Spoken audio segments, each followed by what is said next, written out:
I've lost my water. Where is my water gone? Uh-oh, great start, Daniel. Anyway, I'll have a pint of water, please, Ollie. Brilliant, how are you all doing? Are we all right? Yeah. Boom, love it, love to hear it. And even though there's not many of us in here tonight, that means you've got to overcompensate. You've got to be even louder. So when I say Canterbury, are you all right? What fucking noise are you going to make? Canterbury, are you all right? Yeah. Oh, no shit, next door. Oh, fuck. Okay, we can't be loud until 7:30. Thank you. Yes. Compere, how are you all doing? Give me an om.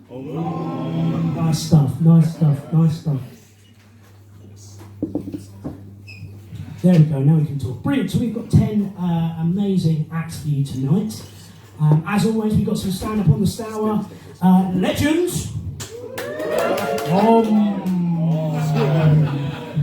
And as always, we like to try and give a few people a new dose. We have 2 people who have never performed here before. Fun stuff. And as always, we are here in the Mooring Cafe Bar, so give it up for the Mooring Cafe Bar. And tonight we have the wonderful wee lad Ollie behind the bar, give it up for them. I've made you cheer too much, I get it, I'm sorry, I apologise. But yes, we just a little reminder, 3 for 10 on house beers, so make sure you drink lots of those. 2 for 15 on the same cocktails. £15 for a large bottle of wine. And of course, as ever, please give it up for the one, the only, it's the cancer whiskey.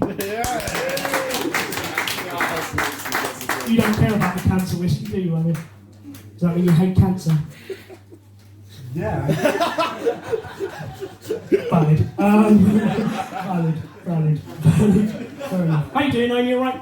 Sorry. Thanks for coming along, sir. What's your name? Owen. Owen, how are you doing tonight, Owen? I'm alright. Good. What are you drinking? Nothing. He's driving. Yes, I'll give a boo for Owen. Lovely stuff. Sorry. No, you're not. No, I'm not. That's very true. But, yes, well, let's get cracking. So, it's been a month since we were last here. And I think in that month, a lot of shit's kicked off, right? A lot of shit in the world kicked off. Like, for example, America are going to have to follow the route China have taken and only have one child, otherwise they'll overpopulate the planet after banning abortions.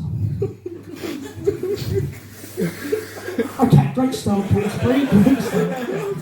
I wasn't a bit concerned about that joke, whether I should make it or not. No, shouldn't have made it welfare, what are we saying, no? Well, you're the one to... Finger fine. The abortion material's fine, is it? Brilliant. I don't know where to go now. But we also had... yeah, I know, let's do this. We've also had 2 very big shows happen in the last month. One of them being Love Island. Do we have any Love Island fans in tonight? Yeah! No? So I might skip the Love Island material then. No one watches it. Brilliant, this is going well, isn't it, Owen? This is where Daniel regrets having water. Not a beer. Okay, we'll go over that. Any Stranger Things fans in? Yeah. I thought that'd be a bit more. Oh, we're dreaming of spoiling it. Whoa. You're trying to out me as some sort of spoiler guy. Whoa. But Stranger Things has been quite big in the last month.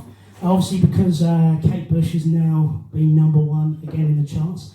But obviously, like, that to me is really funny because there's 3 types of people that have come out for that, right? It's the people that remember Kate Bush from the 80s.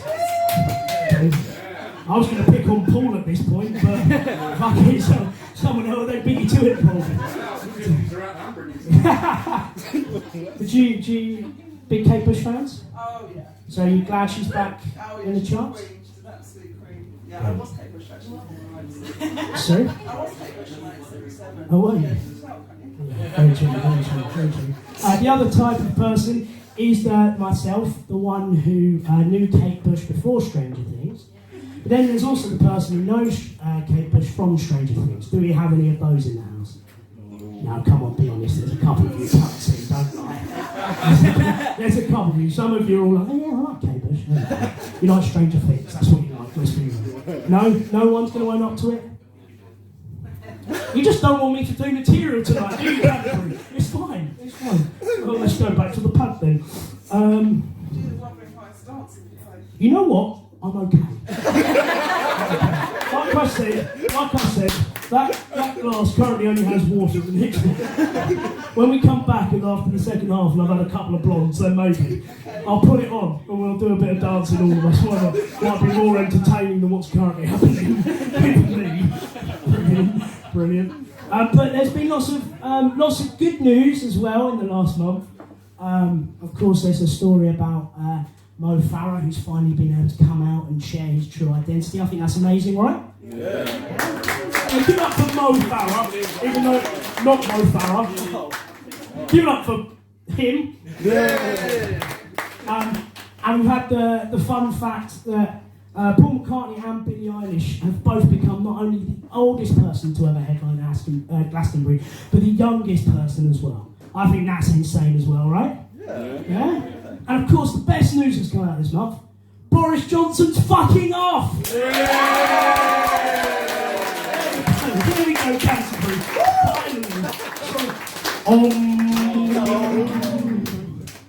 I mean, let's be honest though, it's just going to be another cunt who comes in and replace him though, really, let's be honest.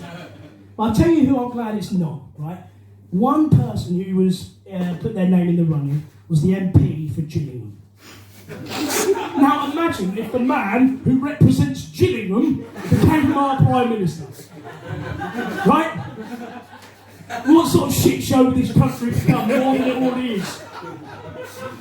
It was at this moment Daniel made a joke that he regrets making. So we're just going to fast forward for the sake of his job and carry on with the rest of the show. So please enjoy the rest of Stand Up on the Stour. I wish 7:30 would fucking hurry up. Right, Rosie, take it away. Never have I ever. Never have I ever laughed at Stand Up on the Stour. Give me a drink. No, he was drunk. Oh, and tired. Oh. You know, this was supposed to be a fun game where we got people pissed, not lower my self-esteem. It's happened. Go on then, Joss. Come on. What never happened? No, hang on. Are you going to say the one I think you're going to say? Okay. Never have I ever got stuck under a girlfriend's sink, drunk, naked. Oh. Got a bit, mate. Can we get some context? Okay, fun story. Fun story. This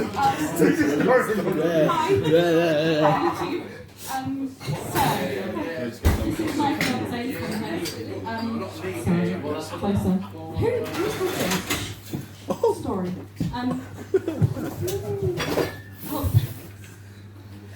This is only my second drink. Context. Do you want me to? No, I'm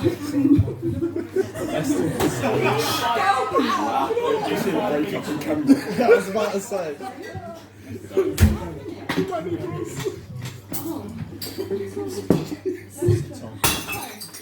Long story short, someone was extremely drunk, went to pee down, just went to pee in the downstairs toilet, proceeded to undress. As you do for a week. Got fully undressed, somehow didn't pee but managed to fall under a sink and get stuck, even though the sink is about yay high. So anybody can get out of it, especially us, they're very small people, could 100% get back up again. Then my father walks in and sees Dan, boxes down. It's literally, you're really just, hanging out. I like your Willie impression, by the way. Thank you. It's a bit shimmy, isn't it? It's a bit of a shimmy. Huh? Did you get any pictures? I didn't, because I was flat out drunk as well. Sorry. I would have told him. Oh yeah, my dad looked at you and was like, yeah, sure, you can marry my daughter. Yeah. I've got some. So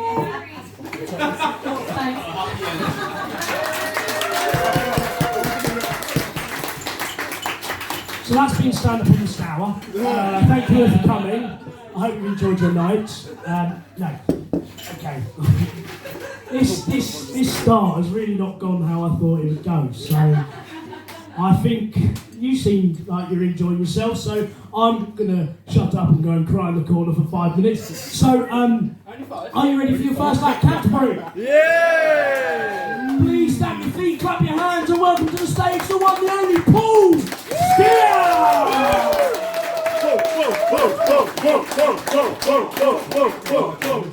I love you both! Has the meditation class finished yet? No, you've got 14 minutes. Okay. I need to drop the gag where the punchline involves me standing on the sofa, hitting the wall with that oar and shouting, "Cunt then." Get rid of that one. Thank you for that warm welcome.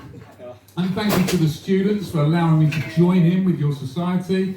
I know some of you are looking at me thinking, "You're not a student, are you?" But You do the same. at the risk of sounding like Prince Andrew, I do like performing with younger people.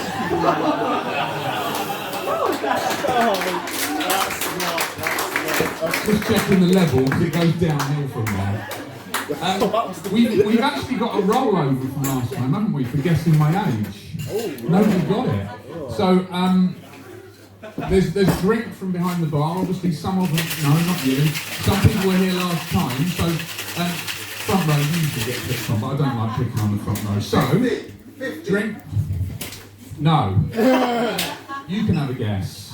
How old am I exactly? And you get a drink from the bar. It's rolled over from last time. At the risk of offending You won't offend me. You did. We weren't here last time.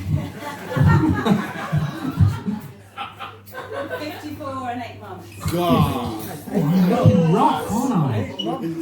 Ollie, what would have won the drink? 50. I was 50 last Wednesday. My age, okay? Yeah, you're right. Righto, how many you had? 50 last Wednesday. We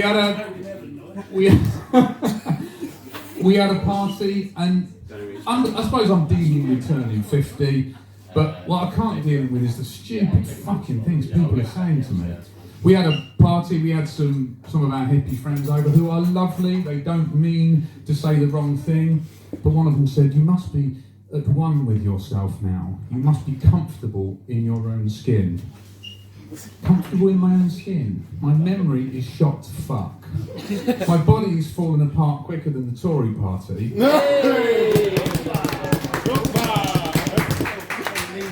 And my balls now hang so low that cats play with them. So no, I'm not comfortable in my own skin. That shove your mindfulness hippie shit up your arse. Anyway, peace birthday cake. The other thing you have to get used to is health checks. Always getting into health checks. And the doctor wants to talk about parts of your body that I've never given a moment's notice, really.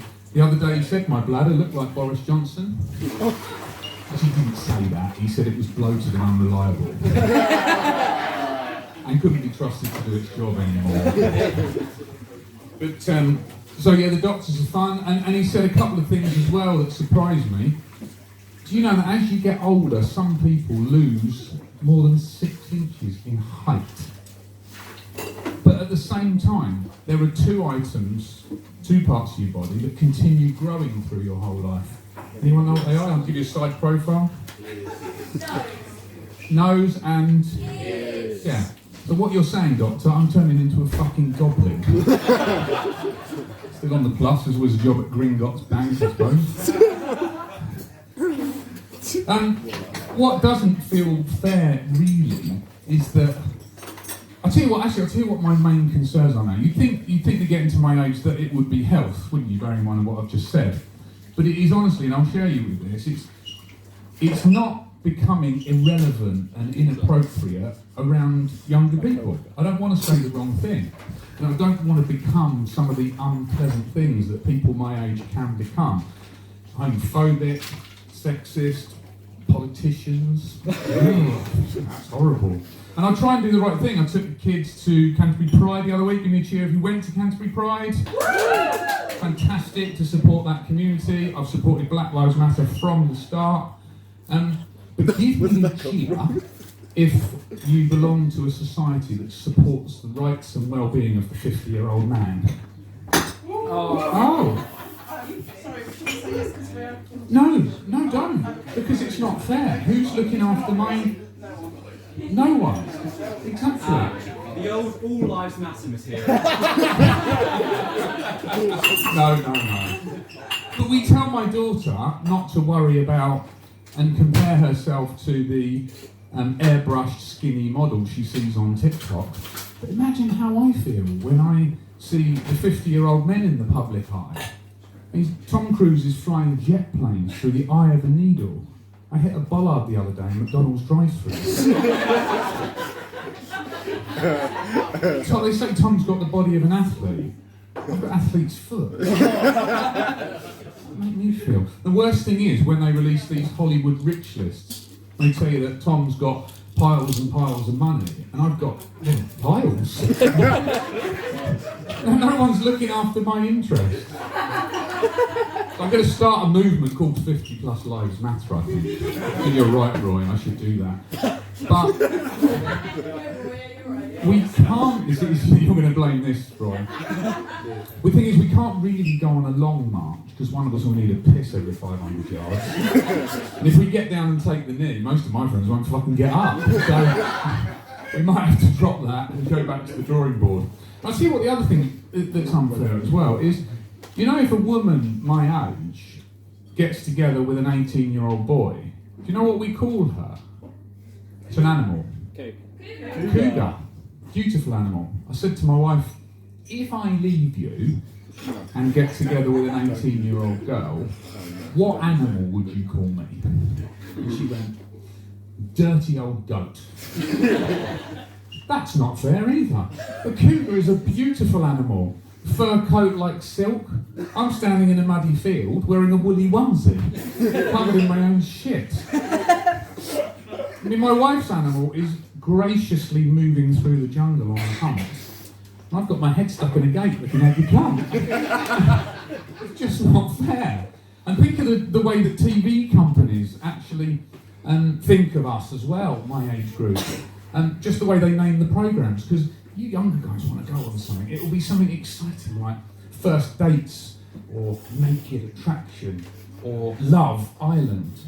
If I apply to go on something, it will be called something like Embarrassing Bodies. Who do you think you are? Pointless. Does that make me feel?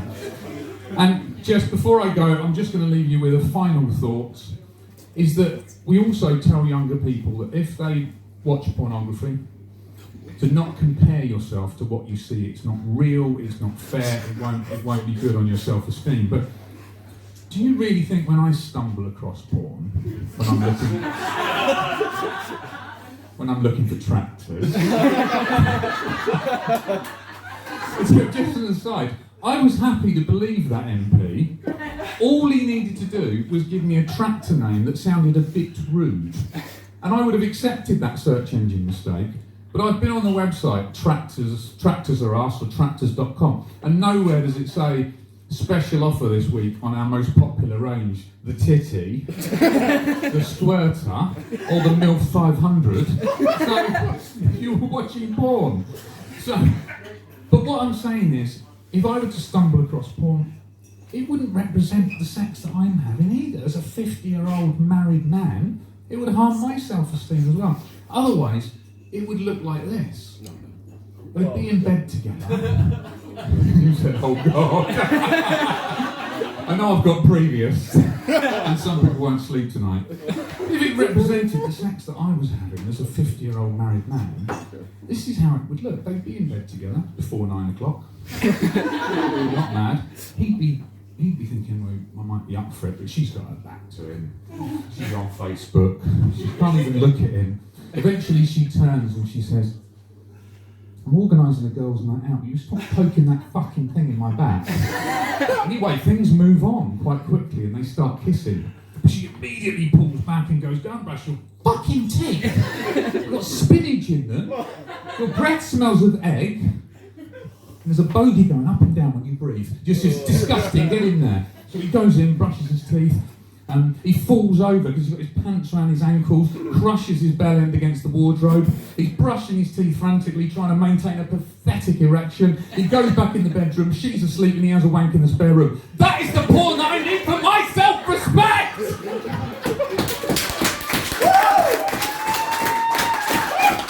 has been an absolute treat as ever. Enjoy the rest of your evening. Give it up for Paul Stour! Lovely stuff. Now, what you guys might not be aware is when we do stand up, obviously a lot of time and effort and research goes into our material. So, Paul, whatever you've been doing in your spare time, mate, maybe it's time to get out a little bit more, alright? Alright. Give it up for Paul again, though, everyone. Did he smash it? Lovely stuff, lovely stuff. I'm not going to waste any more of your time. I'm going to bring on your next act straight away. So please give it up for the one, the only, Stour Fishenden!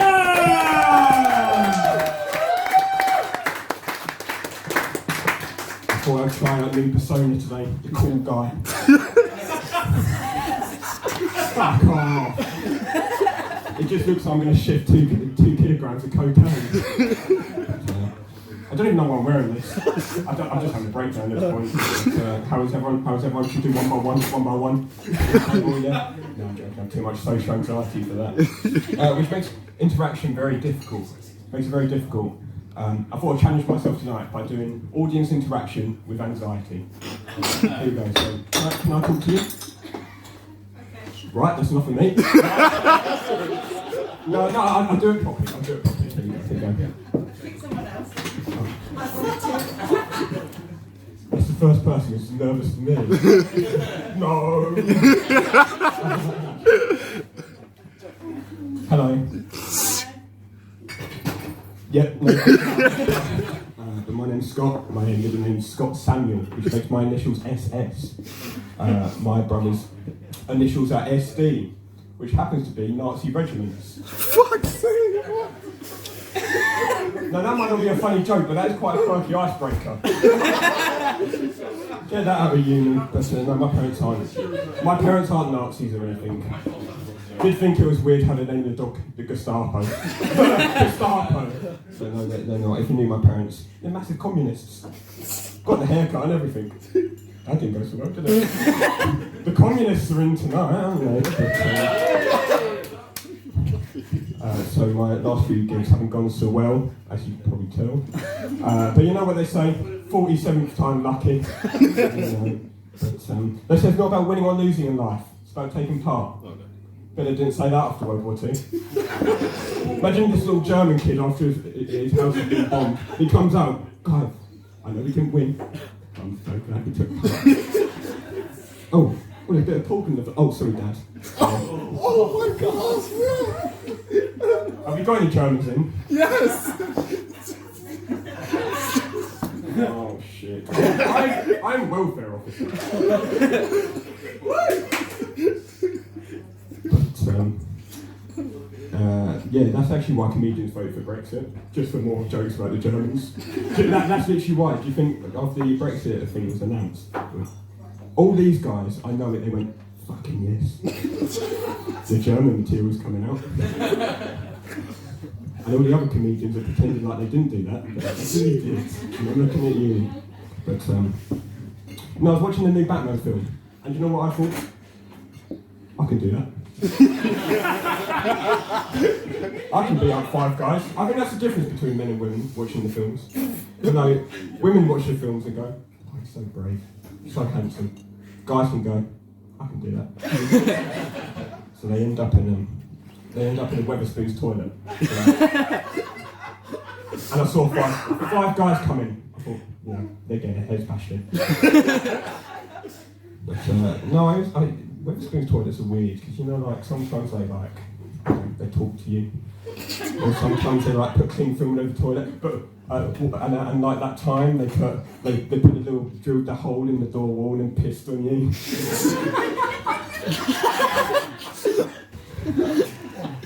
Yeah, so I've been overthinking quite a lot recently.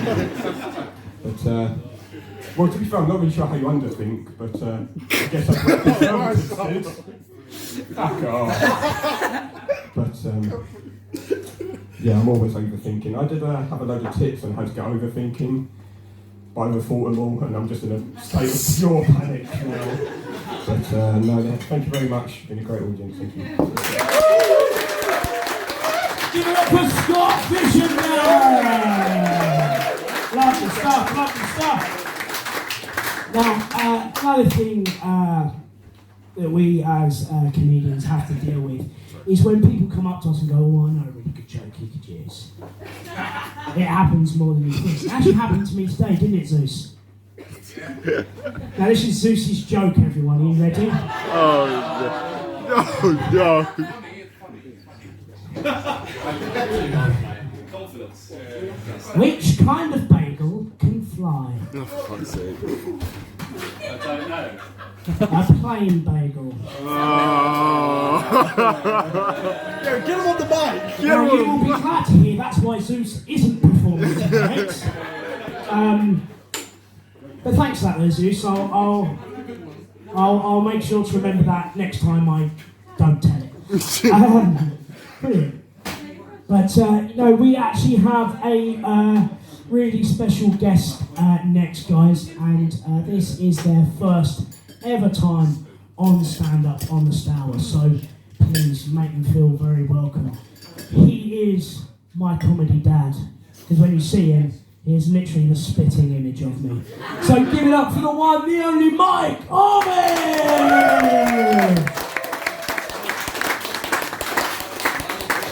Gallery, how we feeling? Feeling alright? Yeah! Dad is right, I do look like his dad, but there's one massive difference. Obviously, I'm not like his real dad because I'm not nearly disappointed enough. Oh my gosh! Dan's real That's dad. just, oh gosh. Me and Dan have a bit of an affliction. We look like, what would happen if you got every character from Lord of the Rings and put them in a large Hadron Collider. I get this a lot. What I get is they always have to caveat it with fat beforehand, which is wonderful for my self-esteem. They go, you're like a fat Dave Grohl. No, it's true, I play drums and I sing a bit, so I see that. My favourite one is, you look like a fat Jason Momoa. And I think I look like what would happen if you ordered Jason Momoa off of Wish. But it does mean I can't go to the beach. Like, it's really hot, I want to go to the beach, I can't, because some tabloid cunt will take a picture of me emerging out of the water, and then I'll be on the front cover of The Sun. Fatquaman! He's not sexy any Momoa. I know, what a shit. Can you imagine the writing that? It's fucking awful, isn't it? Oh no! Yeah. And I kind of got sick of people being like, oh, you're like a fat insert man with hair. Here. So I did actually try doing something, because I'm not saying I was fat, but I was fucking fat, guys, right? Yeah. I hadn't seen my dick in so long, I started calling it Dad. Oh! Because I haven't seen him in 30 years either. Yeah, it's cool. I like you guys, you like witchy types, it's cool. Do you ever dance naked in the forest? What? Do you do that? Yeah, what days do you typically... Any day I like sick, talk to me after the show. So I did try getting fit. I ran for 3 minutes. It's hard, isn't it? It's hard to run. Hurts, get sweaty, yuck, don't like it, not nice.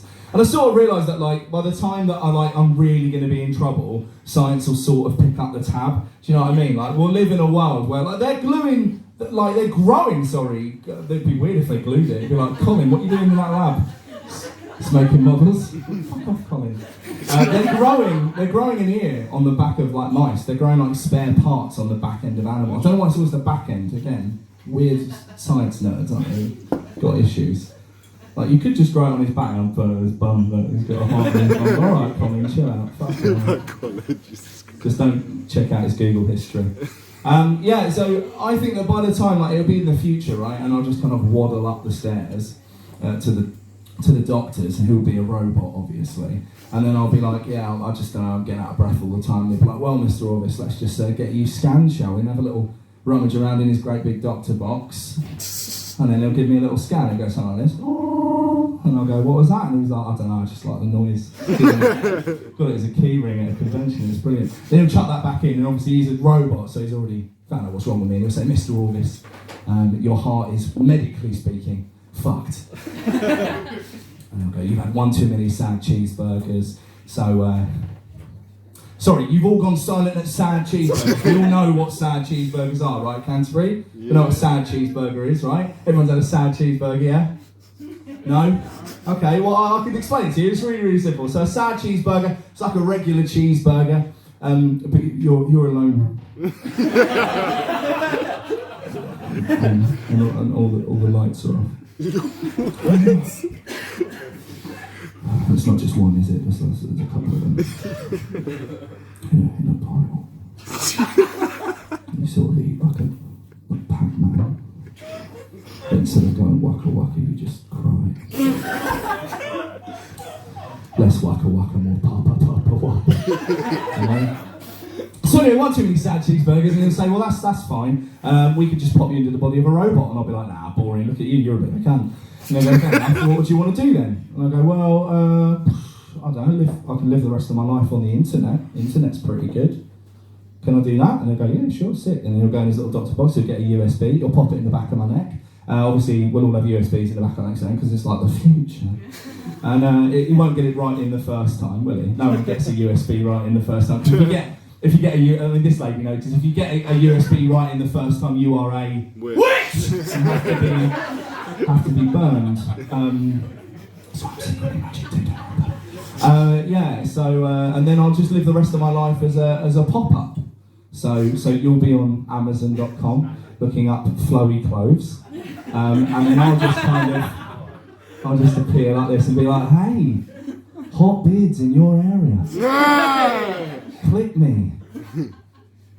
Click me. Click me. Oh God. Click me. Click me. Click, thank you. Was that awkward for you? You should have downloaded Adblocker then, shouldn't you? Really? It's a you problem, that's a tech joke. Never mind. Right, okay, let's try and win the room over, see someone with rainbow hair. It's probably a good time for me to tell you that I'm a bisexual. Yeah! Sick, just for another cheap laugh, fuck the Tories. Yeah! I'll just leave now actually, just jump right in this river and I'm done for the night. That's enough cheers for me, do you know what I mean? No, I'm joking. I came out as bi a couple of years ago. I've obviously always been bi, but sort of, I had to take powerful hallucinogenics, and then I realised I was bi and also had 3 eyes and a tail. It was a cool time. It's definitely opened up my porn options. That's been wonderful, right? Because for 30 years of my life, I was looking at the porn and kind of going, yeah, that's really hot. I'm really enjoying what she's doing. Just her, definitely just her, and not looking at the big, juicy, meaty cock. And now I can and go, that is lovely. That is lovely. He's done really well with that. That looks delicious. Well done. If one too many sad cocks. You look at me like you don't know what sad cock. I'm joking. But the thing is, right, a couple of people are like, yeah, but now you're going to watch too much porn because you're like into it, like you want to watch the men and stuff, you want to watch everything in between, and you're going to get lost in it. And that's not what broke porn for me, ladies and gentlemen.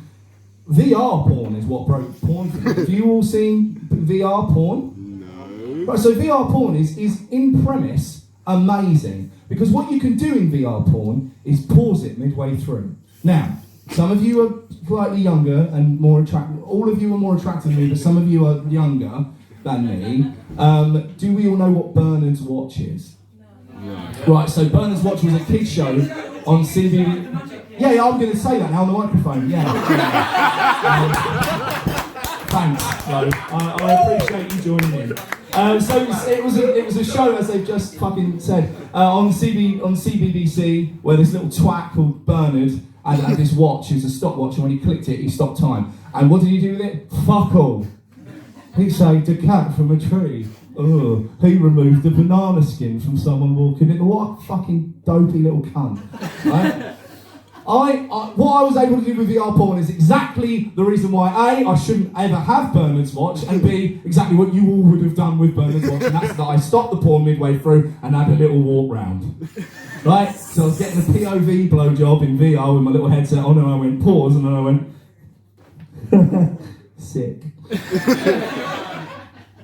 That is a delicious looking cock though.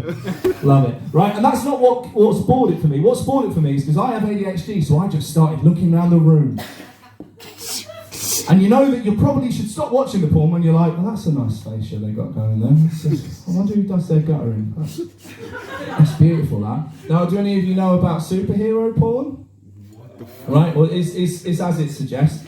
Sad people who need the money dress up like superheroes and they fuck each other. Now, this normally happens in garages. Why do I know that, Canterbury? I know that because they filmed that shit in VR. I paused it and went, oh, I'm in a garage.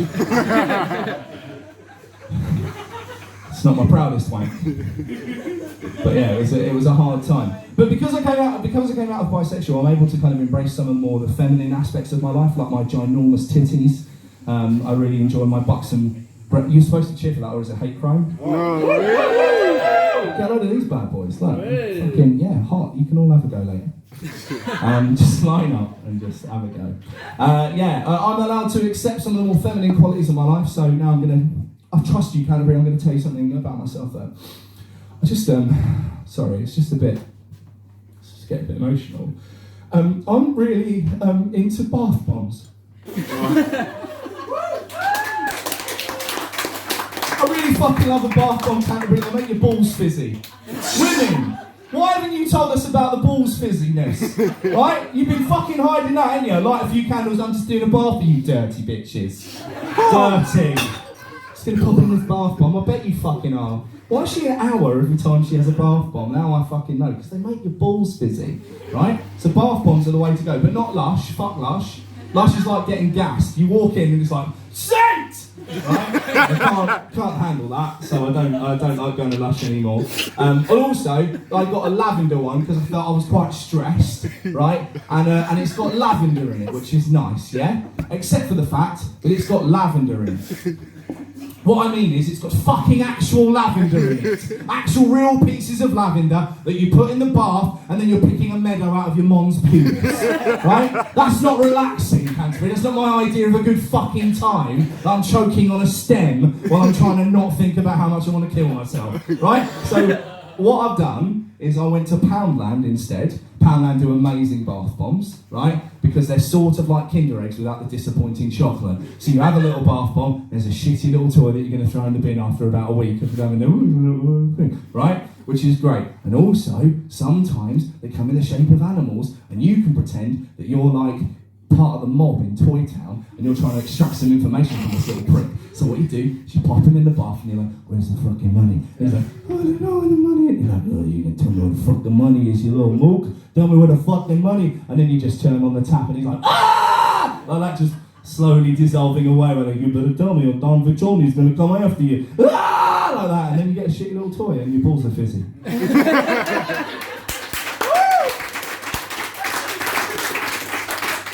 Is that it? You want me to do a bit more? What? Do you want to know about old people? Yeah! Alright, sick. So yeah. It's interesting that Scott earlier was talking about beating off Five Guys, because obviously I would do the same in I am in a weather scenes bathroom, Five Guys walking, and I think I'm gonna have them. It's just a little bit different. We're all tired afterwards though. And only one of us is covered in fluids though. It's Dan, he's filming. Bless him. I'm like, thanks son. Cheers. No. What's fucked is he calls me daddy and he knows that, it's tricky times. Anyway, old people are fucking great, right? I love old people. Old people are like, they get up with the sun and then go to bed when the sun goes away, which is brilliant. They're like a reverse vampire. It's brilliant. And old people are amazing to like watch in kind of a David Attenborough sort of way, because when old people get together, you know what old people do? They bang, Canterbury. They bang. Right? Nothing gets Mavis hotter than a fucking reduced section at an Asda. right? And if you don't believe me, Google 2017 old people herpes epidemic. It's a true thing. It's a real thing that happened across the country because you didn't play enough Scrabble with your grandma. She got raw dogged. Oh my God! Right? And that's your fault. And now she's got her. That's your. What's your name, sir? Yes, yeah, you, the one I'm pointing at. Yeah. Dan, I've not got a boss eye or anything. I was definitely pointing at you. Right, well, Dan, your nan's got herpes. Sorry. And there's something sort of wonderful about watching, you know, two old people kind of going at it because you're like, this could be the last time you see them together, like literally on earth. Oh my God. And so what I like to do is about 4 o'clock in the morning, I smoke a little buffter, and then I'll go and hide in the bushes, and then sort of emerge, being like, oh, these glorious creatures. And you watch like Mavis give Nathan a handy J on a park bench, right? And that's incredible, right? And it's really good for her because all she has to do is hold onto his cock, and the Parkinson's does the rest. Oh my God! Right, now with that image in your head, I'm going to pass you back to my baby boy, all right? Give him a big clap. He's done really well. Thank you very much. See you soon-ish, maybe. Can't stop. You're not from Orvis my gallery! Harvey stuff, go get yourself a well-earned drink, my friend. Now we have come to that very sad part of the first half. We've only got one act left. It's alright, we've got 5 more in the second half. Now you don't seem nearly as excited as you should be for that prospect, but never mind. So Compere, please stamp your feet! Clap your hands! And welcome to the stage, the one, the only, Roy Clarke! Hello, how are we doing tonight? The meditation's over, let's make some fucking noise, come on! Now I love that they're doing meditation in there, because I've got a bit of an inside scoop about the location next door. Apparently, it's also used for OnlyFans shooting. Oh. That's true. That guy knows what OnlyFans is, I'm upset. So, are you aware of OnlyFans? So, okay, it's, how can I put this bluntly? It's a pornographic website where people can sell photos of themselves. Now, what I want to know is, do the meditation people know about this? Like, what if there's a mix-up in the bookings? They're coming, sorry, I can't let you in yet. Why is that? Yoga? Oh, downwards dog, is it? Oh, no. Cool, I'd like to align her chakras. No. Oh, God. It's going to be one of those nights, isn't it? StudentTalent.com, thanks for sponsoring us, by the way, guys. Oh, God. I love this outfit. I look like I'm trying to be the cool leader at a summer camp. It's fun, isn't it? Ollie, can you do me a favour? Sorry, usually I make jokes about Ollie because he's one of the bar staff and I like to pick on him. But I haven't really got anything this month, so you'll say, could you grab me the milk from the fridge? Oh, Christ.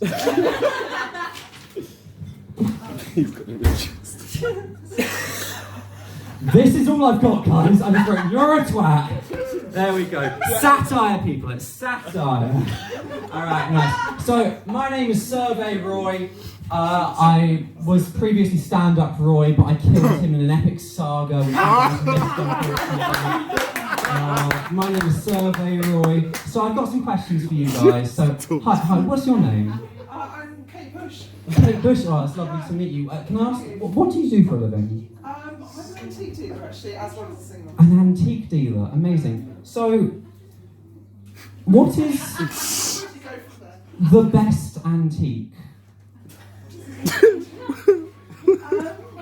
That's amazing, oh God. I would say it's anything that's got a lot of soul and still got something spirit playfully and Like a corpse, or what kind of antiques? Okay, amazing. Okay, so I've got some questions that Student Talent have asked me to ask you. So first question on the list is, does it count as a threesome if you have sex with a pantomime horse that's in character? What? Hell yeah. No. She's in deep thought. yeah, it's a lot to think about. How many pantomime horses have you killed? Well, I mean, on eBay.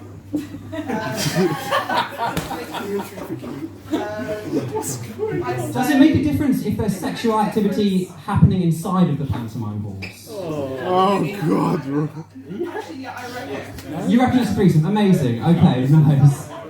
Yeah, I don't know what I wanted from this. I'm doing a survey. This isn't jokes, I'm just doing a survey, guys. So actually, I've got a product that needs testing. Does anyone feel brave? Would anyone like to try a product? Yeah. Rosie, you feeling brave? Hi, so, sorry, what's your name? Rosie. Rosie, amazing. And what do you do? I'm a student. Oh, I just got a job as a netball umpire. As a netball. You're a student, though. What do you study? Oh, drama. Drama. Okay, so who's the best actor? Roy Clarke. Right answer. That's the right answer. Come on, Rosie, you've got a product for you to try. Okay, so we've got this product for you. So corporate want me for you to try this, and then we'll ask you some questions about the product. It's been refrigerated, it's sealed, it's all good. So you can just try the product, and then I'll ask you some questions to do with it. Big cheer for Rosie. Thank you so much for doing this.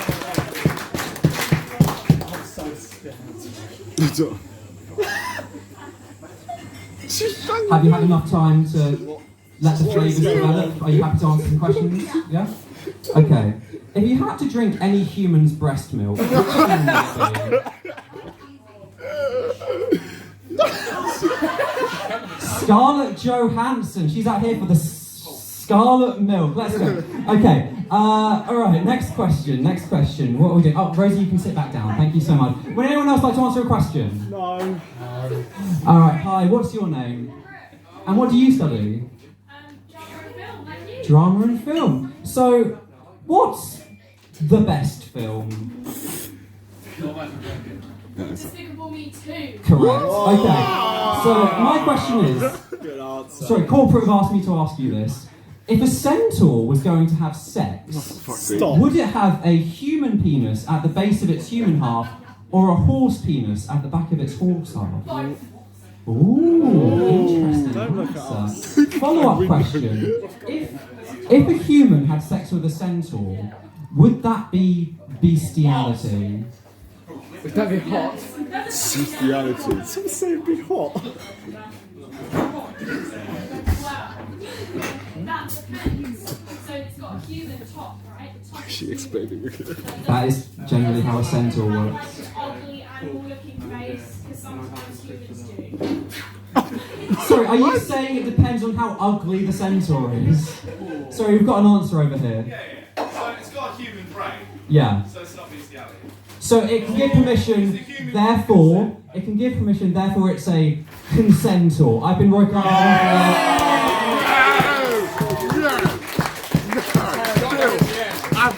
Give it up for Ryan Clarke! Wonderful stuff. But a shame we had to end the first half on that joke. Anyway, that, guys, has been your first half. So we will probably take about a half an hour break now. So please get lots of drinks. Again, 3 for 10 on house beers, 2 for 15 on the same cocktail, bottle of wine for 15, and of course the cat's whiskey. Please go for a wee, go for the poo, and we'll see you back here in half an hour.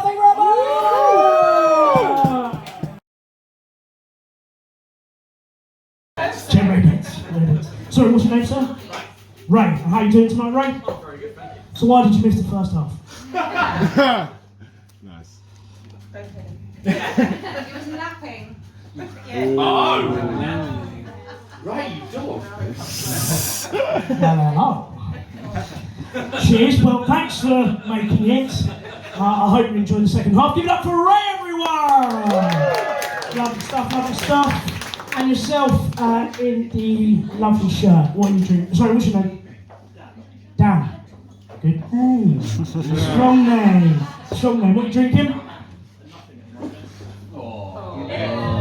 So let's all boo Dan then. What were you drinking? Have you been drinking? No. You're working tomorrow. So am I, but I don't give a fuck, mate. I think that deserves another boo.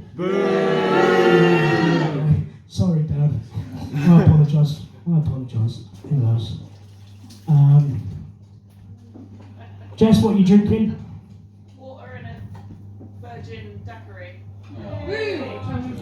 You don't drink, do you? Oh, I picked the wrong person. Sorry. Well, I'm glad we all had a good break, but we have got 5 acts for you this half. Ooh, indeed, Canterbury. Ooh, indeed. But before we start, I'm going to chat shit for a little bit longer, if that's all right with you lot. Yeah. Now, as human beings, we always try and do nice things for people, don't we? We always try and do a little good deed for the day, don't we? Does anyone want to share a good deed they've done today? And if any of you say laugh at your jokes, then I'm going to tell you fuck off. Go on, someone must have done a good deed for the day. Laugh at Roy's jokes. Whoopah, as they say. Whoopah. Come on, someone must have done a good deed for the day. Oh, come on, Canterbury, stop being boring. I walked past someone trying to climb over a fence, so I didn't help them. I think that's a good deed, no? Yeah, Joss? I bought you cigarettes. Well, That's a good deed. she knows the way to a man's heart. Seuss, your good deed? So basically, I did not make fun of the people who vote for the Labour Party. So you've just figured out who is now the most hated man in the room. He's barred. You're barred now, Seuss. You're barred now, Seuss, unfortunately. So, alright then, Seuss, tell me, who out of the 8 people would you like to become the new PM then? Rishi Sunak, obviously. And why is that? Why big Sunak? Why do you want him? I love the man. You love the man. He's kind of our age. He's kind of our age. Now, I'm going to make a request. Can someone please Google how old he is? Right? So I guarantee you, Zeus, Rishi Sunak probably has a good 20 years on me. Alright, come on. Do we need to take the average of the room then? Yeah, on the average of the room, yeah. 42. Zeus, you're 18. He's not your age, mate. I know we hang around with Paul, but if you're hanging around with 42-year-olds, alright? I'm not standing though. Sorry? I'm not one of the 8. That's true. Would you make a good PM, Paul? Talking about porn and wanking. Hey, he's probably done a lot worse than that, mate, so I think that would be the least of your worries. Come. Standard stuff. Any other good deeds before I move on? Yes, Roy, tell me a good deed, mate. Ollie's mum. Mate, she's out your league. What is going She is on? well, she's actually from Essex, so. Boo! Awful. This is where I've lost control of the second half.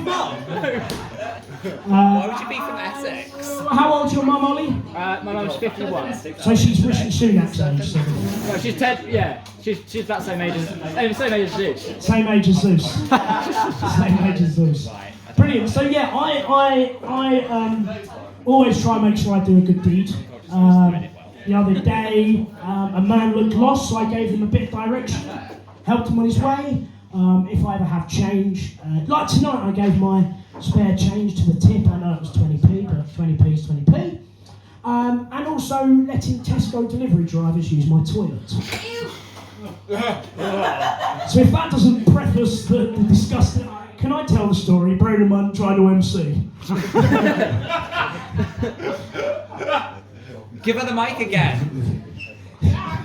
So yes, that probably sounds a bit strange, but let me set the scene. All right, it was Friday the 17th of June. You know when we had that one-day heat wave out of the blue, and I was expecting a Tesco delivery order to come. Now I always choose the latest time because it's the cheapest. Right, so I was expecting it between 9 and 10, and so it finally arrived at about 20 to 10. I thought, nice, wicked, finally I can have my dinner. And he came to the door, and the first thing the Tesco delivery driver said to me was, "Can I use your toilet?" Now at that point I realised I hadn't done my good deed for the day, so I thought, sure, why not? Use my toilet, sir. Brace my toilet with your presence.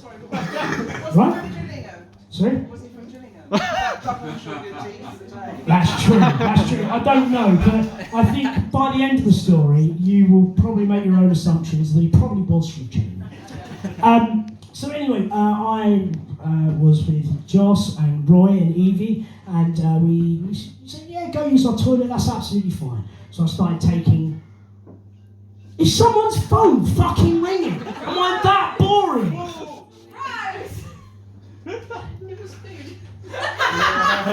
You know what? That's valid. Was that the takeout? So, that's being stamped on the Stour again.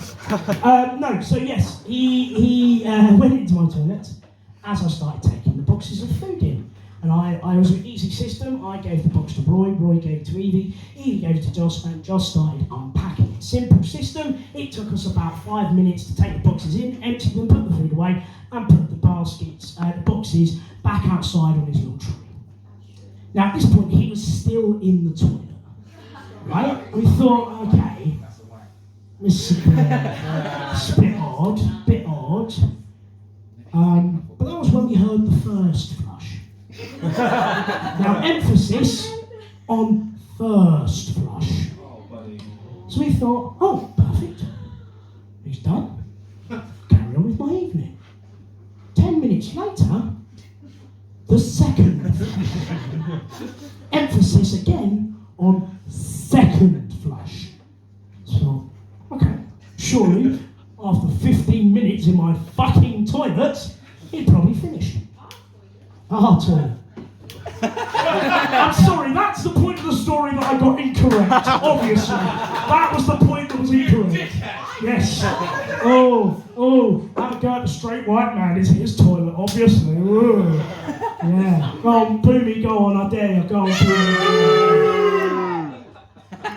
Just don't care. Just don't care. Straight man, don't give a shit. Cheers, Dad. So yes, it'd been 15 minutes since this Tesco delivery driver had entered the premises, and then, no word of a lie, another 5 minutes later, we heard the third and final flush. Now, I don't know what you have to eat in order to have to do a third flush, or what fucking psychopath you have to be in order to do a third flusher in a stranger's toilet. Right, so he came out, said, is everything alright? Yeah, no problems. Air freshener, I'll get to the air freshener. But thank you for reminding me, because I did forget the air freshener. So cheers. So he didn't come out, he stayed in for a little bit longer, for reasons unknown. But after the third flush, there we go, back on track. After the third flush, he then tried to use the air freshener. Now, for context, ladies and gentlemen, part of my Tesco order was air freshener. So the Tesco delivery driver started what I only assumed was panic pressing on the air freshener that was empty, and realising that it was empty. So then he came out, and as I said, I asked him, is everything alright? Yeah, good, fine, cool. As he was about to leave, I said, we sorted it all out. You got any more deliveries left tonight? And his response, I kid you fucking not, was, no, I'm going home now. So this Tesco delivery driver, I thought, you know what? Instead of using my own toilet, I can do my own 3 flusher in, I'm going to use Daniel's toilet. Because Daniel's toilet is obviously the better option of the two. But that's when I realised, fuck being kind, because you end up having people shitting in your toilet that requires 3 flushes. So yeah, next time you think about doing a good deed, just remember me and my poor fucking toilet. Because the thing was, he wasn't a small fella. Like, he knew his way around a toilet. Let's just put it that way. All right? He knew he had a mission. He was going in there to achieve said mission. He achieved it, came out and fucked off home. So yes, if you ever think about being nice, just think of me and think.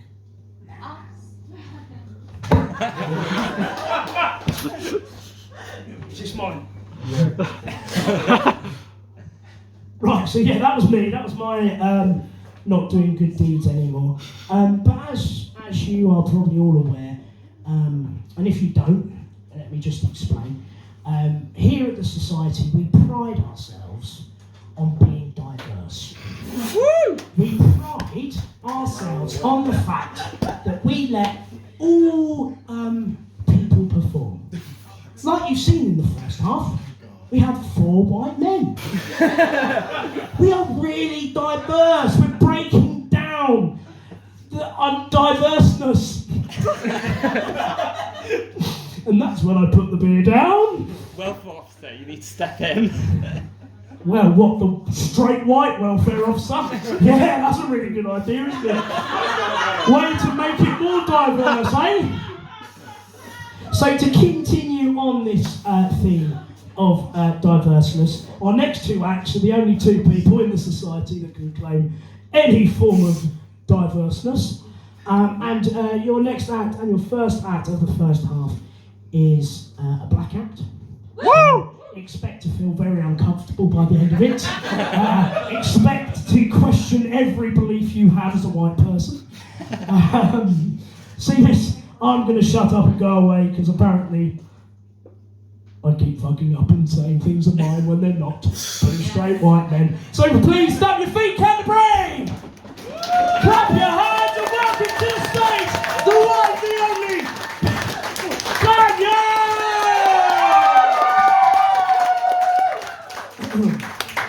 I have something of a disclaimer to make.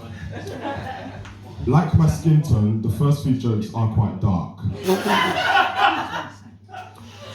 The reason why I say that is because every time I make these jokes, white people look at me in disgust, like I've just told them Black Lives Matter. A bit of improv.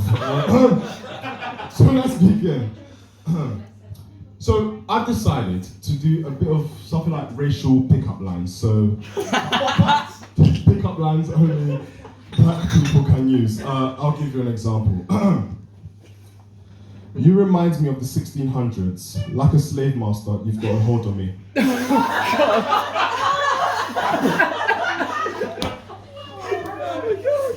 Okay. The next joke is quite difficult to swallow. I want my next girlfriend to be like black people in the 1600s. Whipped. You're laughing a bit too loudly, mate. The next day I go on, I don't want to have to pay for it. I want it to be like black people in 1865. Free.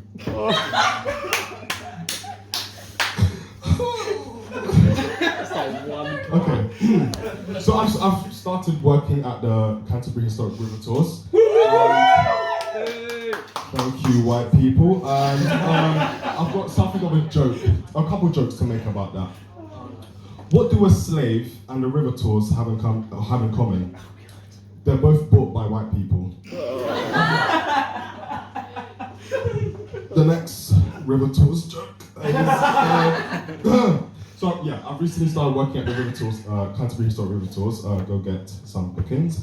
And right now I'm just selling the tours and stuff like that. But later on I will be rowing the boats myself and giving tours. And I think that's a real achievement because for the first time in history, black people will be able to row boats instead of being chained in them. And for context, a white friend gave that to me. Oh.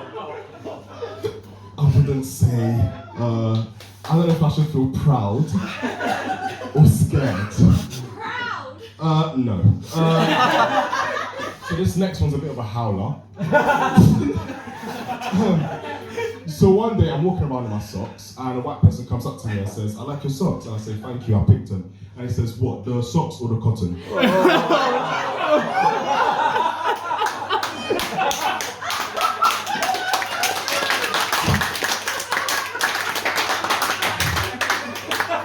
It's good to see racism is still alive. So now that racism's been dealt with, I've got some geographical jokes to dish out. What is a French person's favourite thing to do in the toilet? Wee! What console do French people play the most? Wee! Don't say the punchline before me, I'll punch you. Well, I'm a pacifist. What sound do you get when... Sorry. What sound do you get when a French person is on the roller coaster? Wee! How do you say yes in French? I don't know. So, I recently done a gig in Faversham, and I'm, you know, dropping the roof or whatever the statement is, and then I get a bit of a heckle, and not gonna lie, this heckle throws me off. So the heckle was, "What is an African doing with an iPhone?" Now, I handled it well, but now I've got some comebacks I would like to, I wish I told. So would you like to hear them? Yeah! So, just to remind you, the statement was, what is an African do with an iPhone? So I've got an iPhone and I'm African. So the first statement was, so my first comeback was, your mum doesn't love you. Nothing too hectic, just something to let him know that I'm not fucking about. And my next comeback was, your mum and dad are siblings. You incestuous bastard. My next comeback was, I think Jimmy Carr said it best when he said, if you want my comeback, you can scrape it off your mum's teeth. So again, to remind you what the statement was, what does an African do with an iPhone? Now, my next comeback was, oh yes. So my comeback was, so your mum can see my dick pics in better quality than an Android.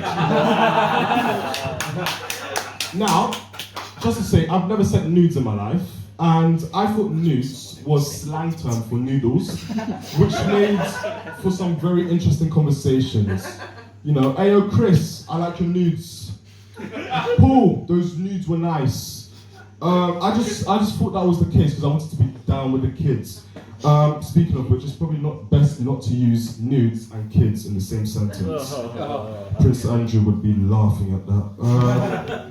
So my next comment was, so again, the statement was, what is an African doing with an iPhone? Now, I wanted to ask the heckler if they had a dead relative. And if they said yes, then my punchline was going to be, well, that's overpopulation sorted then. Now, this next joke.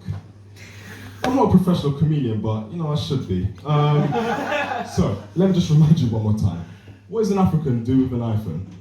Now, my next comment was going to be, prepare yourself. Your mum is so fat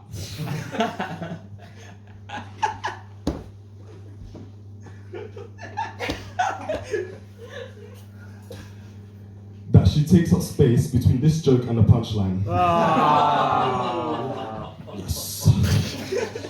Now, this next joke I thought of just today, and it's not good, I won't lie to you, but it's me, so it's good anyway.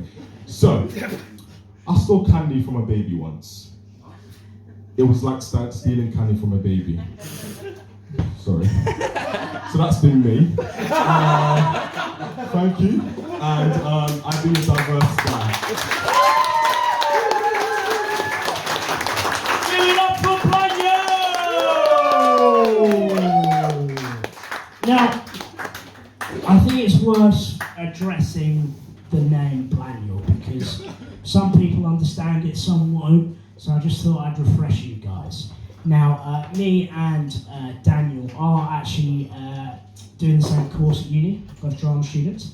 And in one lecture, our lecturer, we were sat next to each other, sorry, and our lecturer looked at us, literally between the two of us, and she went, I get you two confused. Now, Daniel, come here quick.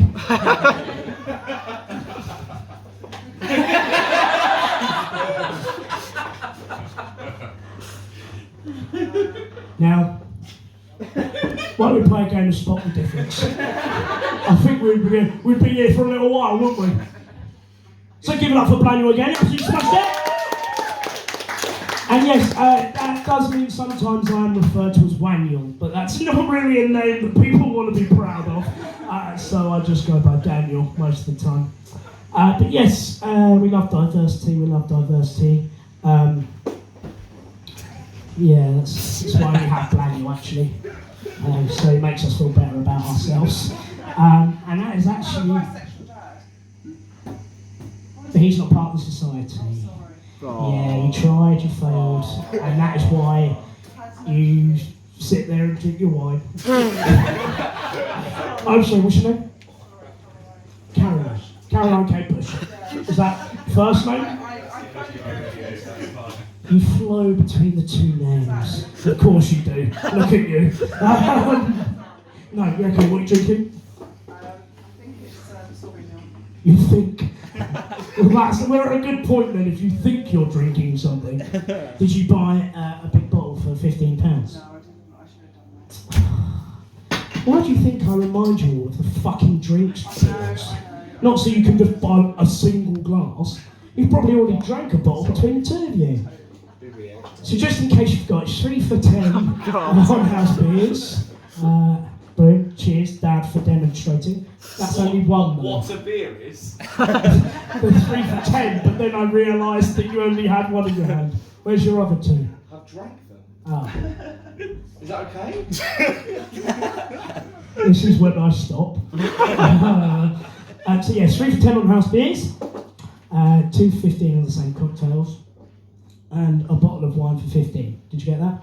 Bottle of wine for 15. Thank you so much for telling me. And of course, as always, we have the cancer whiskey. Which probably sounds worse than it actually is.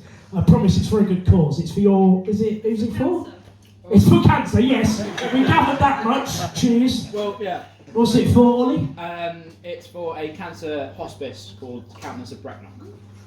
There we go, see? If you don't buy it, then obviously you don't want to support this wonderful cause. And I'm not going to say you hate cancer because then that defeats the point of what I'm trying to say. And I've said it too many times now, haven't I? Yeah, I have. Have you had any of the cancer whiskey? Just to remind you, though, you know we're sponsored by StudentTenants.com. Whoa! Wow! Okay, I'm going to stop that there. that joke's clearly gone. But your next act, Canterbury, it's their first time here on the Stour. So please make them feel especially welcome. Give it up for the one, the only Brooke Bettey!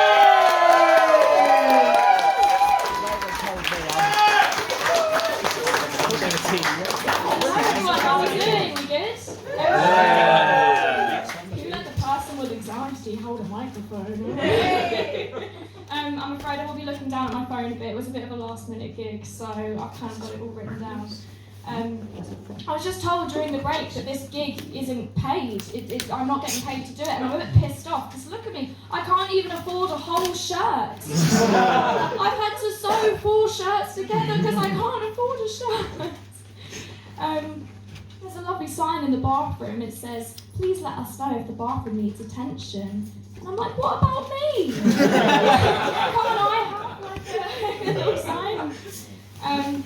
So as Daniel said very nicely, my name is Brooke Bettey, and I am actually non-binary. So if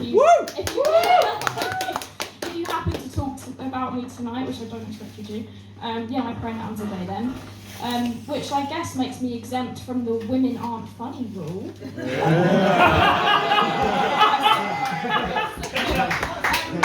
I still face a lot of casual sexism though, a lot of like women issues. For example, I've already lost where I am. One of the main issues I face, I mean, in the face of like America banning abortion and everything, and casual catcalling all the time, my friends get catcalled all the time, you'd think that would be the biggest female issue, but for me, it's pulling a tampon out.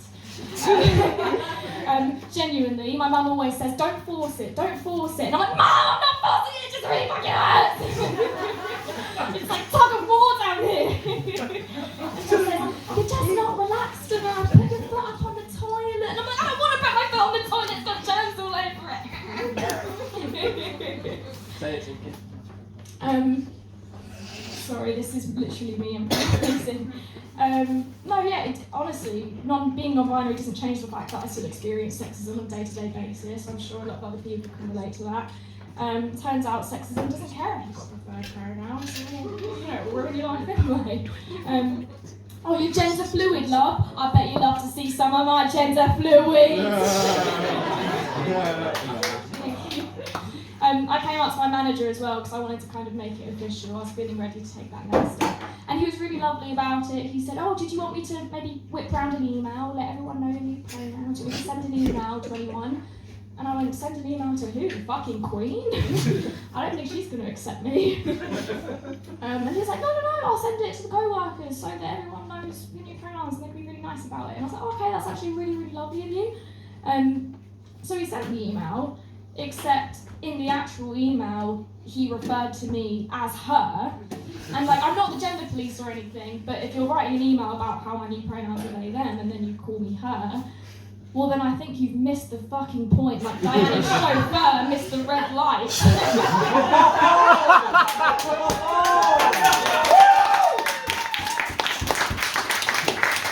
We all know how Diana really died, I'm just not allowed to say it out loud. Moving on from gender and everything, like I said, I've got a job and I work at the lovely Marlow Theatre. Anyone been to the Marlow? Nice place, it's a nice place. I do a lot of ushering, which means I'm on the floor a lot. I can help people. Like, can I help you? Can I help you? Do you need anything? Do you need anything? Do you need anything? It pisses me off when it happens to me, but when I'm at work, I'm like the most enthusiastic person ever. Anyway, I hate this story so much, but I just have to tell it. And it's true. You know how sometimes comedians kind of like exaggerate a little bit because it, kind of helps with the laughs. This is dead fucking true. So a couple came up to me and I was holding my nice little booklets, my little programs. I was like, hi, I can help you, can I help you? And they said, yeah, how much are programs? And I wanted to kind of like, I wanted to let them know the information. All it was, £4. Programs are £4. But I'm better than that.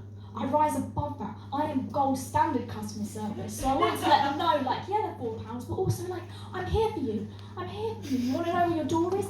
It's that way. You want to know how much drinks are? Bars that way. You want to talk about your divorce? Absolutely. They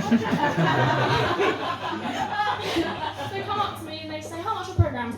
And I said, well, let me tell you, sir, programs are £4, you can buy them from me, but let me let you know that I am also for sale tonight. Except, don't worry, because I am free, and I will do whatever you need. But what was I thinking? All I was trying to say was, I'm here for you, whatever you need, I'm here for you. And it ended up me pimping myself out in the middle of the Marlow Theatre. And it gets worse because I panic and I realise what I've said. And I go, oh my god, no, I just mean, for example, if you happen to need to know where the toilets are. And as embarrassing as it was, I did stop for a minute and think, wouldn't it be so amazing if prostitutes carried card readers around with them? Like, blowjob, ba-ding! That was a bit of an embarrassing one. My mum still thinks I made that story up. The whole thing left me feeling a little bit insecure because for some reason they declined my offer and they just kind of went, oh, okay, thank you very much. And they didn't buy a programme and they didn't want sex with me, which was a bit like that. But what made me even more insecure than that was when I was trying to open up to my dad about kind of like, so I moved to uni a year ago now, and it was a really scary experience. You're in a brand new town, you're by yourself, you don't know what you're doing really. And I said, Dad, I'm really worried about like walking down the high street at night by myself. How am I going to get from work to the car? I might get catcalled, I might get taken, I don't know. And he just, without a blink of an eye, he just went, oh, Brooke, I don't think you need to worry. I don't think the lads in Canterbury are going to be worrying about you. What? What? Like, I know there's plenty of men in Canterbury who'd probably love to spike my drink and take me home and give me a lifetime of PTSD and a fear of intimacy. Anyway, thank you so much for being a great audience. It's been great. Give it up for Brooke, everyone! Now, our wonderful bar staff, Ollie, handed me this bit of paper during Brooke's set.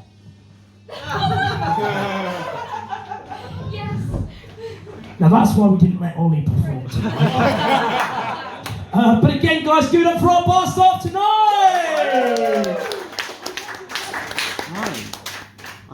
Ollie, how much are the drinks? Why don't you tell me? No, I'll tell you what, I've done it one too many times tonight. So it's 3 beers for £10, house beers. House beers. 2 of the same cocktail, £15. Cocktail. same for a large bottle of wine. And of course, the cancer whiskey. Cancer whiskey. Kate Bush loves some cancer whiskey. Oh, sure she does. Even though she's still not brought a bottle of wine yet, but who gives a shit? But didn't Brooke do amazing for our first time in the Stour Legend Games? Absolutely smashed it! Wonderful. Now that does, of course, mean we have to bring on a UKC Stand-Up Society comedy legend, don't we? Don't we, Canterbury? Or not? It's fine. I can tell them not to come on. That's not an issue. Doesn't that mean I can bring on a UKC Stand-Up Comedy Society legend, Canterbury? So please make him feel welcome. It's the one, the only, Graydon!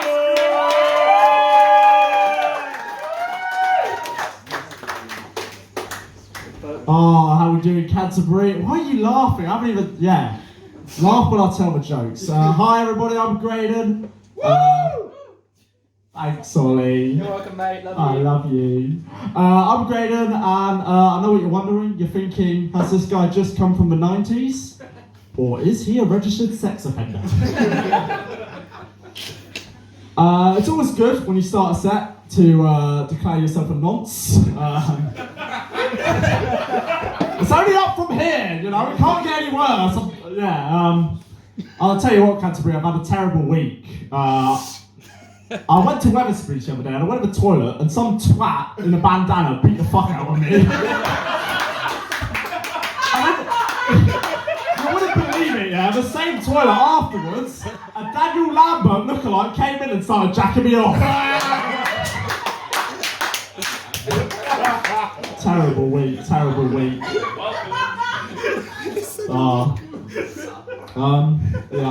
write my notes in the notebook. I've been a bit silly. I've left the notebook open, so we've got a few added suggestions apparently. My favourite being cock and ball torture with Blaniel. Do you want to elaborate? That wasn't me. That wasn't me. Yeah, all right. My mother always wanted daughters. Nothing funny about that, she did. But that didn't stop her from raising me as if I was her daughter.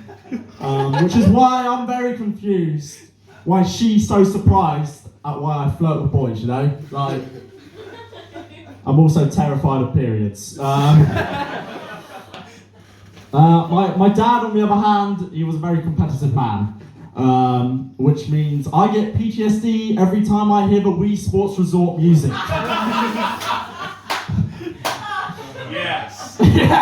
Yes. Oh God, am I terrified of the fencing minigame? Oh God. I've got a joke that's really, really bad. Do you want to hear it? Yeah. Like it's really, really bad. Yeah. Like it's like 3 minutes and the punchline is shit, and then I have to explain the punchline because it's really bad. Are you sure you want to hear that? Yeah. Oh, I need to drink. So my friend recently moved out. My friend, he's a long-time friend. His name is. Give me a name. His name was Ringo. Parents, big fan of Beatles. There we go, a little joke for all the Beatle fans. He moved out. He moved out of his family's home. He's lived in Canterbury all his life. I'm surprised none of you know him, you know. With a name like Ringo, I'm sure you would have bumped into this imaginary person I just made up. Ringo just moved out. He moved into a new house in Stoke-on-Trent, I don't know. Right. He's moved out. He's living in a new house. And I thought, you know what? I'm a good friend. I'll buy him a housewarming gift. And what do you get as a housewarming gift? That's right, a pet. Nothing boring. I didn't go for goldfishes. Owen, I didn't go for goldfishes. Give it up for Owen. Oh, but sorry, mate. No one likes you. You're killing the mood. Not me. I'm vibing. Yeah. So I thought I'd get him a pet. I'd get him an exotic pet. Exotic. What do we think? Chloe's wetting herself. What do we think? Oh, you remember my name? So you bring me up. Sorry, snake.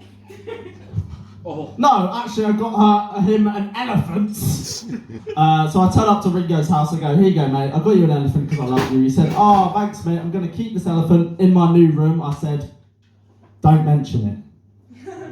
I told you it was bad from the get-go. I didn't hold any punches. I didn't say, oh, this is going to be a great joke that we're all going to laugh at. Yeah, no. Kate Bush, did you get the joke? It's elephant in the room. Don't yeah. You know it's a good joke when you got to fucking explain it.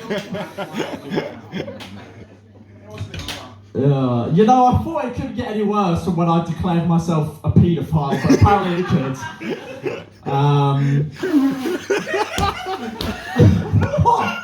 What? You declare yourself a pedo? I didn't start. Don't you remember that bit where I was like, ha ha ha, I look like I was a sex offender, ha ha ha. You didn't say you were one. Exactly. Now we know. There's a thing about comedy that it's all like partially true or something. There's a rule there, but it's all I don't know. Give me another drink, mate. Yeah, give me. I'll have a medium rosé. I've got the audience at hostage. I'm in charge of the mic. I need Daniel Lambert to come and like take it off me because I'm a little drunk. A little? Just a little. We're only 4 drinks in, so. You're letting aside now. I'm sure. Shut up. I've really. Christ. That was funny. That was me. Yeah. Don't pedos drink rosé. What a twin! Did someone do it right? Did you do a survey or do pedos drink? Thank you. Rosé.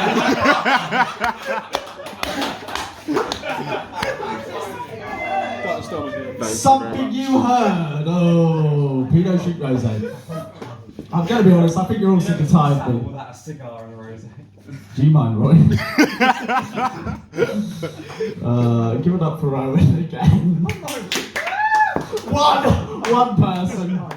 I'm going to stop. I actually am, for realsy. Come here with your stupid hat. Thank you very much, guys.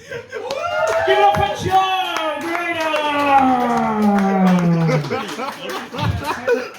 I think you received a right round of applause for that. Never mind. But 2 things struck me from that. Big fan of the Beatles. That wasn't a brilliant joke. I've got a good Beatles joke. Actually, no, it's more of an impression than a joke. This impression is when the Beatles are in trouble. Help! Oh.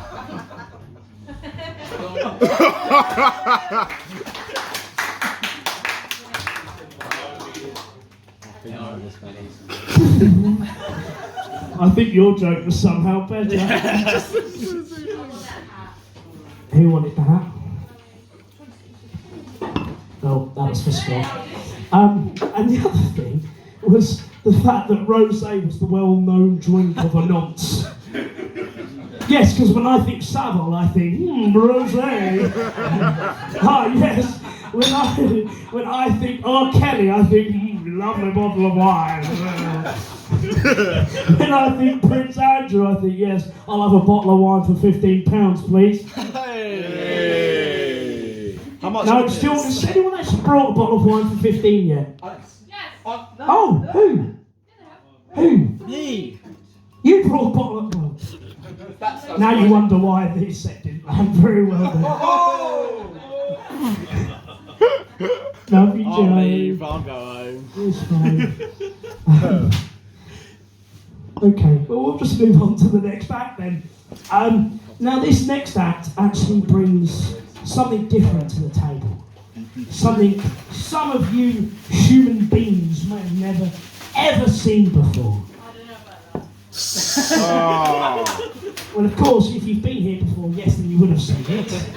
But I'm thinking more Kate Bush and the crew at the front here. The Rose Gang, as they say. Now then, gang. That was a southern impression, if you didn't get that. I'm not liking the saddle material, Roy. I don't know what to do. Yes, for your next act, ladies and gentlemen, do PowerPoint comedy.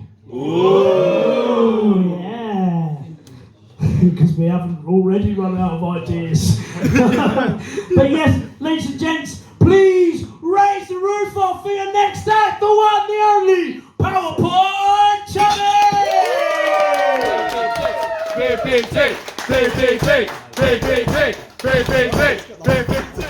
Yeah, keep it going, come on. No, I'd just like to begin before I start anything and just say fuck you, Roy, for taking a dig at me in your set. So fuck you. Before I begin this set, I need to start off with a little bit of a content warning. Welcome, officer. This is so we don't get cancelled.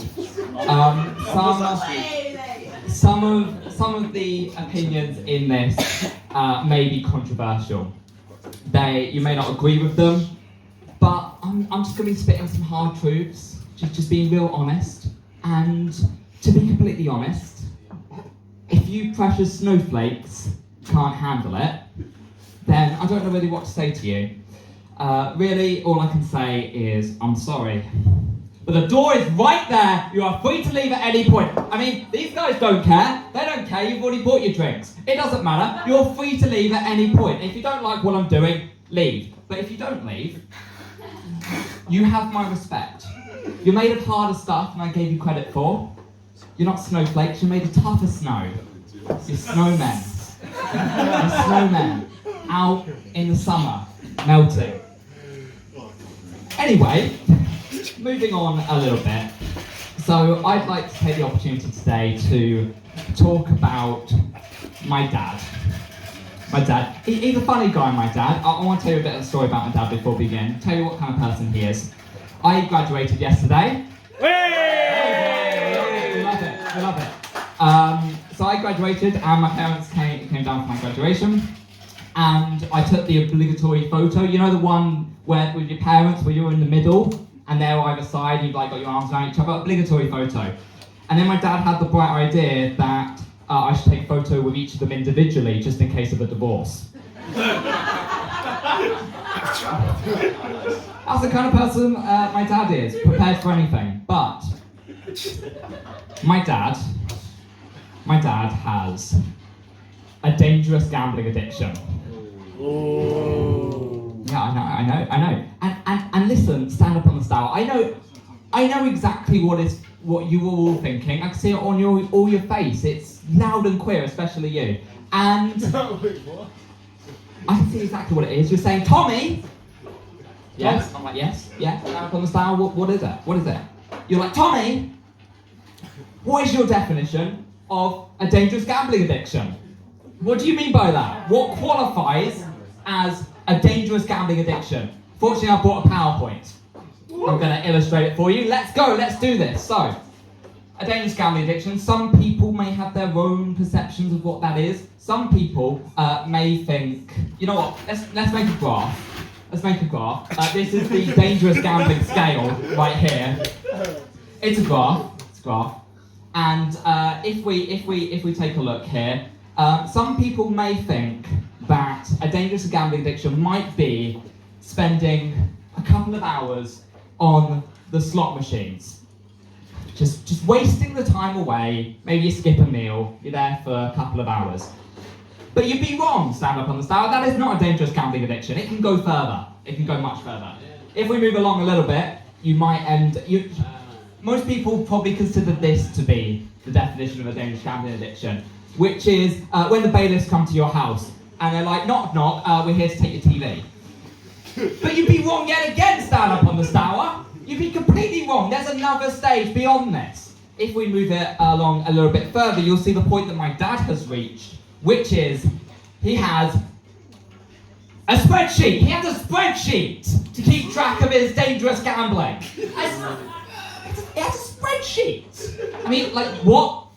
Just, what? I mean, listen, I love a spreadsheet as much as the next person, assuming that the next person is a man in an on and off again relationship with Excel as their prime spreadsheet at all. I mean, sure, I've dabbled, we've all dabbled, right? I've been a bit unfaithful, been a little bit unfaithful. You know, I've dabbled, I've used Google Sheets. Yeah, I've used Google Sheets. I've even used LibreOffice on Linux. And I'm slightly upset to say it, but I have gone as far as to use a table in a Word document. Now listen, it was late. I was desperate. I just needed to finish myself off and there weren't many options. But I got you, that's a lie, I would never do that, that's an abomination! Who, in their right mind, would use a table in a Word document? What is this, some kind of claims expenses reimbursement form? I mean, what the hell? Okay. I should also point out, I have not been hidden from the allure of gambling myself. Not afraid to say it, it's fine. I've dabbled in the shallow end of the gambling swimming pool. I've played blackjack with biscuits.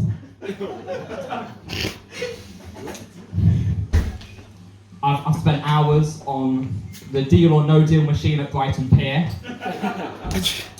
And I have on numerous occasions said the phrase, odds on.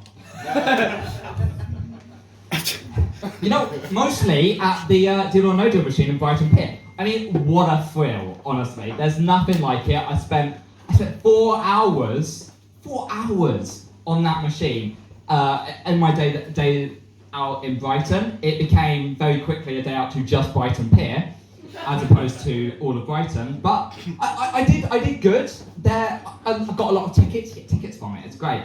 I spent 4 hours. I got 1,045 tickets. I know. There is no thrill like it coming down to the last 2 boxes. It's lovely. The thrush, you don't know if it's going to pay off. You might get 5 tickets, you might get 500, who knows? And I got these tickets, all 1,000 of them.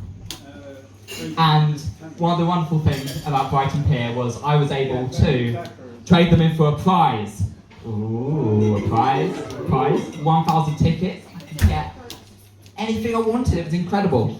I came away 4 hours of my life and 1,000 tickets. I came away with a pencil. Yeah! Don't cheer. That's a sad occasion. What are you doing? What are you doing? Honestly. I like pencils. You like pencils? I like pencils. Honestly. Yeah, this is what I'm talking about. Snowflakes. Jesus. Okay, so, anyway. But I can safely say that I have never used a spreadsheet to keep track of my escapades on the deal or no deal machine at Brighton Pier. Never. That to me is a cry for help. And I think where there's a cry for help, there is often a lesson to be learned. I like to think that stand-up is all about teaching lessons. So I believe it's a very important segment of the evening, one we've all been anxiously anticipating. It is Tommy's life lesson of the day. Here we go. You ready for this? It's great. Really building up. Let it go. There we go. I love animals, me. So, bit of life advice for you. Here we go. The hard truth. This is what it's all about. Sometimes you think you're doing all right in life, you think you're doing okay, and suddenly you're 5 columns deep in a dangerous gambling addiction. And that's 4 rows down as well. That's cell E4 for those Excel heads out there. Sometimes you think you're doing all right, and then you're at cell E4. What do you do from there? I don't know. I don't get it. I really don't. This need to gamble, this need to risk everything, put an investment in, spending all your money, putting in so much money, you don't know if it's going to pay off, do you? You have no idea. Taking a risk on your future. Fortunately, that's something I'm never going to have to worry about because I am a student. Did that not that fucking help? That punchline was an absolute fucking go off. That punchline, do you need me to explain it to you? Okay, just to break it down, burn this fucker down. To break it down, gambling, student loans. Make sense yet? Get it? Good, there we go. Seriously, honestly, I'm a bunch of fucking snowflakes. I think on that note, I think that's me done. You've been an adequately subpar audience. Thank you very much. I've been PPT. Thanks very much. You look for PowerPoint, Tommy! Awesome. Now that again, ladies and gents, brings us to that part of the evening where we are unfortunately at our final act of the night.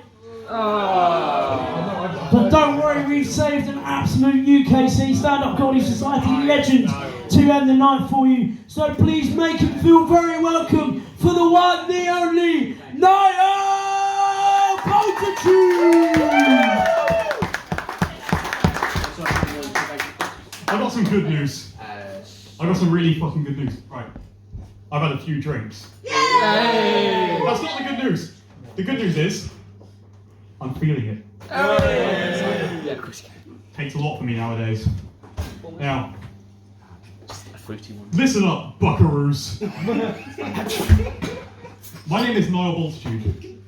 This is the last stand-up set I'm going to do before I fuck off to Seoul. And you might be wondering why you're going to Seoul. I'm not going to explain that, that's not what this set is about. But this is the last opportunity some of you may ever have to see me do stand-up, and I've been thinking, what am I going to do for my last set? What should I do for my last set? And I rolled it down to a few ideas. Like I was really thinking, you know, I had so many ideas going through my head, and it took me a long time, but I've eventually rolled it down to, I have no fucking idea. I've rolled it down to a few ideas, and so I've got a culmination of all my different ideas. By all my ideas, I mean 3. So I'm going to give you a demo of those ideas. That's what I'm going to do today. Just a short demo, because I don't want to give you the whole thing. You know, that's a bit too much straight away. You know, at least buy me a drink first. So the first demo, right? Over the past few weeks, I realised I'm really good at impressions. You know, I realised that when I was looking in the mirror and I was hearing voices that weren't my own. And so I'm going to demonstrate some impressions for you right now. Here's the first impression. I want my pasta. That's Mario. Oh, sorry, wait. That's not actually Mario. That's Jared Leto in House of Gucci. Speaking of House of Gucci, here's my next impression. I was also in House of Gucci, and I was in Star Wars. That's Adam Driver, if you don't know. That is my next impression. This one I'm really proud of. I'm really keeping up to date with pop culture. Oi, Homelander, fuck off. No. Fuck off, you're a cunt, fuck off. Oi, Yui, fuck off. That's the boy from The Boys.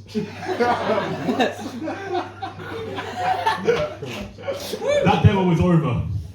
We're on to the next demo. Get ready. Now, another thing I realised recently, other than the impressions, I actually have psychic powers. I don't think I mentioned that before. Did you know that? No? Oh, I didn't tell any of you. What the hell? Alright. Specifically, I have psychic powers related to the graphic details of your death. Like, of all of your deaths. I know exactly how you're all going to go, and it's not nice for any of you. So, does anyone want me to tell you your fortune? Yeah. Right. You there.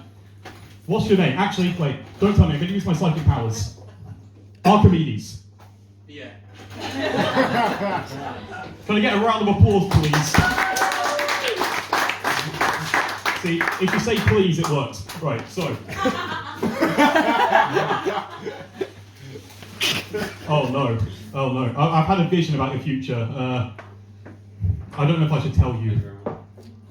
Oh, that's not good. Anyone want me to tell you? Anyone want me to say it? Like, it's quite bad. Yeah! Okay, this is not good. The good news is, you're going to be able to meet a shitload of crows. The bad news is, they're not Russell Crowe, but they got murder in their eyes and blood on their beaks. And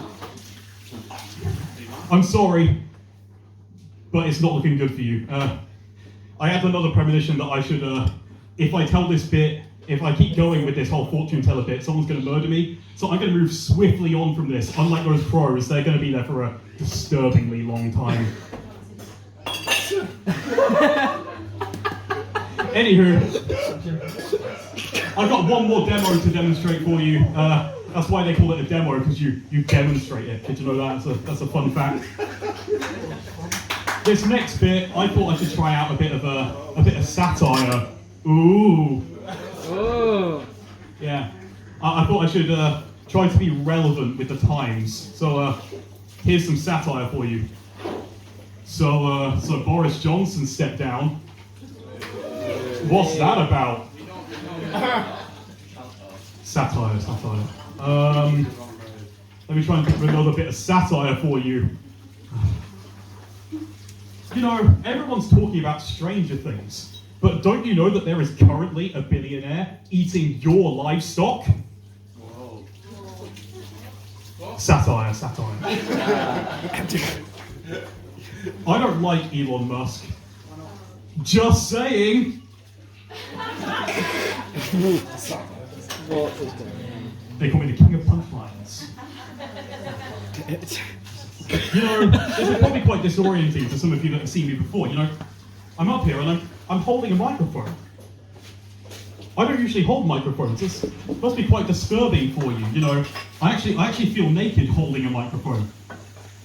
This whole bit I'm doing right now, it feels like an intro, but joke's on you. It's a fucking outro. I've been Niall Bulltitude. I need to go. I've got a plane. It's leaving in 2 minutes. Goodbye. Give it up for Niall Bulltitude!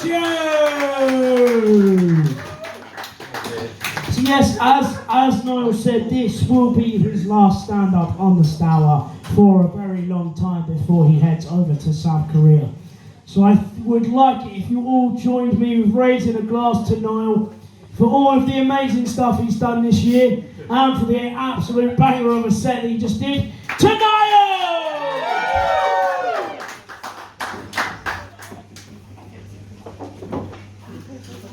So that also does mean, ladies and gentlemen, that is the end of our evening. But we'll be back next month! And you all sound excited to come! So yes, let's give it up one more time, ladies and gents, for all our acts this evening while I get it up on my phone. Just bear with me as I waffle a little longer. Give it up for our acts this evening. Give it up for our acts this evening. We've had Paul Stour! We've had Scott Fishenden! We've had Mike Orvis! We've had Roy Clarke!